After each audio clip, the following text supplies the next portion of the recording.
এখানে নিয়েছি জিরা, আর এখানে নিয়েছি ডালচিনি, এখানে নিয়েছি এলাচ, আর এখানে নিয়েছি জয়ত্রী, আর এখানে নিয়েছি ধনিয়া, গোলমরিচ আর লং। এখানে নিয়েছি রসুন আর আদা আর পেঁয়াজ, এগুলোকে আমি পেস্ট করে নেব।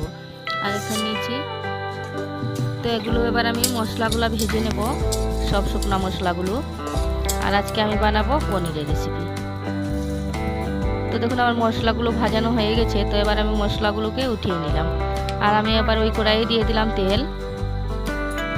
তো আমার তেলটাও দেখুন গরম হয়ে গেছে। তো এখানে পেঁয়াজগুলো দেখুন আমি এরকম করে পেঁয়াজগুলো ছুটিয়ে নিয়েছিলাম। তো পেঁয়াজগুলো ছাড়াই দেখাইনি আমি, তখন আমি পেঁয়াজগুলোকে একটু ভেজে নিলাম ভালো করে, যাতে পেঁয়াজ থেকে কাঁচার গন্ধটা চলে যায়। তো দেখুন আমি পেঁয়াজগুলো ভাজানো হয়ে গেছে, তো আমি পেঁয়াজগুলোকে এবার তুলে নিলাম। তো পেঁয়াজগুলো কত বড় বড়ই রেখেছি দেখুন। তো এবার আমি ওই কড়াইয়ে দিয়ে দিলাম পনিরগুলো। তো পনিরগুলোকে আমি উলট পালট করে ভেজে নেব ভালো করে। তো আমার এটা কিন্তু প্যাকেট পনির নয়, আমার এটা ডিব্বার পনির। তো আমি এখানে 300 গ্রামের মতো পনির আছে। তো পনিরগুলোকে আমি ভেজে নিয়েছি ভালো করে দেখুন। তো আমার পনিরগুলো লাল লাল করে ভাজানো হয়ে গেছে। তো এবার আমি পনিরগুলোকেও উঠিয়ে নিলাম।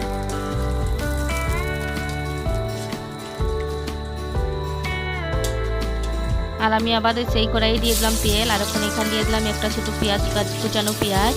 তো আজকে আমি বাড়িতে যেভাবে বানাই আমি সেভাবেই পনিরের সবজি বানাবো। আর দেখুন এখানে আমি আদা রসুন আর পেঁয়াজটা পেস্ট করে নিয়েছি একদম ভালো করে। তো আমি ওখানে মশলাগুলোকে একটু ভেজে নিচ্ছি, যাতে মশলা থেকে কাঁচা গন্ধটা চলে যায়। আর ওখানে আমি দিয়ে দিলাম এখানে হলুদ, আমি দিয়ে দিলাম হলুদ রং অনুযায়ী। আর দিয়ে দিলাম জিরা 1 চামচ, আর দিয়ে দিলাম মরিচ গুঁড়া 1 চামচ, আর দিয়ে দিলাম ধনে গুঁড়া 1 টেবিল চামচ। তো আমরা কিন্তু মশলা একটু কমেই খাই। আর ওখানে দিয়ে দিলাম আমি স্বাদ মতো লবণ। তো সব মশলাগুলোকে আমি একটু ভালো করে কষিয়ে নেব। তো মশলার মধ্যে আমি সামান্য দিয়ে দিলাম জল দিয়ে আমি মশলাটাকে ভালো করে কষিয়ে নেব, যাতে মশলা থেকে কাঁচা গন্ধটা চলে যায়। আর মশলা যত কষালে কিন্তু সবজি খেতে তত ভালো লাগে।